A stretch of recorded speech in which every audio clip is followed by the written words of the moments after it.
जय भोलेनाथ सभी को। आज मैं आप लोगों के लिए एक बहुत ही सुंदर, अद्भुत, रहस्यमय और मन को शांति देने वाली कथा लेकर आई हूँ। यह कथा है उस महाशक्ति की जो न कभी जन्मी न कभी मरी, जो सृष्टि से पहले थी और सृष्टि के बाद भी रहेगी। वह है हमारे प्रभु भगवान शिव भोलेनाथ।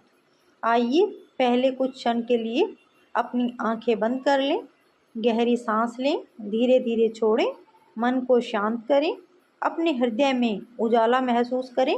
कल्पना करें कि आप एक ऐसे स्थान पर हैं जहां ना कोई शोर है, ना कोई दुख, ना कोई चिंता, सिर्फ शुद्ध ऊर्जा है, प्रेम है, शांति है। अब कल्पना कीजिए कि उस निर्वता में एक दिव्य प्रकाश प्रकट होता है। वही प्रकाश है भोलेनाथ का। वे शांत हैं फिर भी शक्तिशाली, वे दूर है फिर भी आपके भीतर। उन्हें प्रणाम कीजिए और उनकी महिमा में लीन हो जाइए। बहुत समय पहले, जब ब्रह्मांड की कोई रचना नहीं हुई थी, न पृथ्वी थी, न आकाश था, न जल, न अग्नि, तब केवल एक असीम शून्यता थी। न समय था, न दिशा, न कोई जीव, बस शुद्ध ऊर्जा का महासागर था, नितांत शांत, निर्मल और अज्ञेय। उस ऊर्जा में न कोई आकार था, न कोई नाम, न कोई सीमा। ऐसी स्थिति में उस असीम निर्वता से एक अग्नि की लहर उठी, जैसे किसी ने भीतर से प्रकाश को जन्म दिया हो। उस अग्नि से प्रकट हुए महादेव। उन्हें किसी ने नहीं बनाया, वे स्वयं प्रकट हुए। न किसी गर्भ में रहे, न किसी शरीर से उत्पन्न हुए। वे अनादि हैं, अनंत हैं। उनकी जटाओं में गंगा बहती है, उनके गले में सर्प लिपटे हैं, उनके तीसरे नेत्र में संपूर्ण ब्रह्मांड समाया है। उन्होंने ध्यान में लीन होकर समय को पहचाना। उनके ध्यान की ऊर्जा से ही सृष्टि के तत्व जागे। पृथ्वी बनी, जल बना, अग्नि, वायु और आकाश बने। समय चल पड़ा, सूर्य, चंद्रमा, नक्षत्र, पर्वत, नदियां, जीवन सब प्रकट हुआ। परंतु इन सब के बीच महादेव साक्षी बनकर रहे। वे न उत्पन्न हुए, न नष्ट हुए। वे हैं सबके भीतर, सबके बाहर। जब ब्रह्मा जी ने सृष्टि का विस्तार करना शुरू किया तो उन्हें अपनी सीमाओं का एहसास हुआ।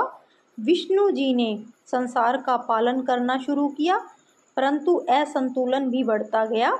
तब सब देवताओं ने मिलकर ध्यान लगाया। तभी एक दिव्य प्रकाश प्रकट हुआ। सभी ने देखा कि एक तेजस्वी योगी ध्यान में लीन है। उनके चारों ओर न शोर है, न भय। सब देवता उनके चरणों में गिर पड़े। ब्रह्मा बोले, हे महादेव, आप कौन हैं? विष्णु बोले, आपकी शक्ति से ही यह सृष्टि चलती है, हमें मार्ग दिखाइए। भोलेनाथ ने आंखें खोली। उनकी दृष्टि में करुणा थी, प्रेम था और शांति का समुंदर। उन्होंने कहा, मैं न आरंभ हूँ न अंत, मैं तुम्हारे भीतर हूँ। तुम जहाँ भी ध्यान करोगे वहाँ मैं प्रकट हो जाऊँगा। सच्चे प्रेम और भक्ति से बुलाओ, मैं आऊँगा। तभी गंगा उनके जटाओं में बहती हुई पृथ्वी पर उतरी। उन्होंने समुद्र मंथन का विष अपने कंठ में धारण किया ताकि संसार का नाश न हो। उन्होंने योगियों को साधना का मार्ग दिया। उन्होंने अर्धनारीश्वर रूप धारण कर बताया कि पुरुष और स्त्री का संतुलन जीवन का आधार है। उनके त्रिशूल ने अज्ञान का नाश किया और उनका डमरू विश्व में लय का स्वर बन गया। भोलेनाथ बहुत सरल हैं, उन्हें दिखावे की आवश्यकता नहीं। वे भस्म में लिपटे रहते हैं, हाथ में त्रिशूल और डमरू लेकर, गले में सर्प, मस्तक पर चंद्रमा और जटाओं में गंगा। यही उनका स्वरूप है। वे राजा नहीं, योगी हैं। वे वैभव से नहीं, वीर भक्ति से महाशक्ति बने। कहा जाता है कि वे भक्त की पुकार सुनते ही दौड़ पड़ते हैं। कोई भी आए, चाहे साधु हो या गरीब, स्त्री हो या पुरुष, बालक हो या वृद्ध, वे सबको समान दृष्टि से देखते हैं। इसलिए वे भोला कहलाए। सरल, दयालु, करुणामय। कई बार उन्होंने कठिन तपस्या में लीन होकर संसार को संतुलित किया। कई बार उन्होंने अपने भक्तों की रक्षा के लिए अपना स्वरूप बदला, परंतु उन्होंने कभी अपने लिए कुछ नहीं मांगा। वे सबके लिए हैं, सबके हित में हैं। अब सबसे अद्भुत बात, क्या आपने सोचा है कि उनके माता पिता कौन हैं? उनकी जाति क्या है? उनका कुल कौन सा है? सच्चाई यह है कि उनका कोई जन्म नहीं हुआ। वे किसी स्त्री के गर्भ से नहीं आए। उन्हें किसी ने पैदा नहीं किया। वे तो उस अनंत ऊर्जा का स्वरूप है जो सृष्टि से पहले थी और सृष्टि के बाद भी रहेगी। इसलिए उन्हें अनादि कहा गया है, जिसका आरंभ नहीं है। उन्हें अनंत कहा जाता है, जिसका कोई अंत नहीं। उन्हें आदि योगी कहा जाता है, क्योंकि योग की पहली प्रेरणा उन्हीं से मिली। वे समय शंभु है, समय प्रकट हुए हैं, समय साधना में लीन हुए, समय विश्व का पालन करते हैं। जब भी हम उन्हें स्मरण करते हैं तो यह समझना चाहिए कि वे सबके भीतर हैं। उनकी कोई सीमा नहीं, कोई बंधन नहीं।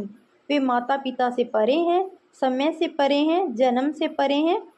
वे शुद्ध चेतना है जो हमेशा से ही थी और हमेशा रहेगी।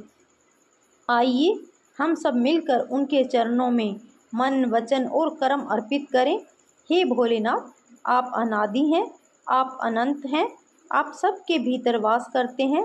हमें सही मार्ग दिखाए, हमें प्रेम, शांति और धैर्य दीजिए।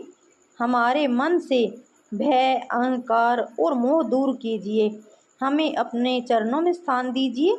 अब धीरे धीरे आंखें खोलिए, गहरी सांस लीजिए, अपने हृदय में शिव का उजाला महसूस कीजिए। याद रखिए, वे जन्म रहित हैं, न किसी माता पिता से उत्पन्न हुए हैं।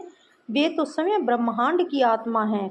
जब भी जीवन में कठिनाई हो, बस ओम नमः शिवाय का जप करें और विश्वास रखें कि महादेव आपके साथ हैं।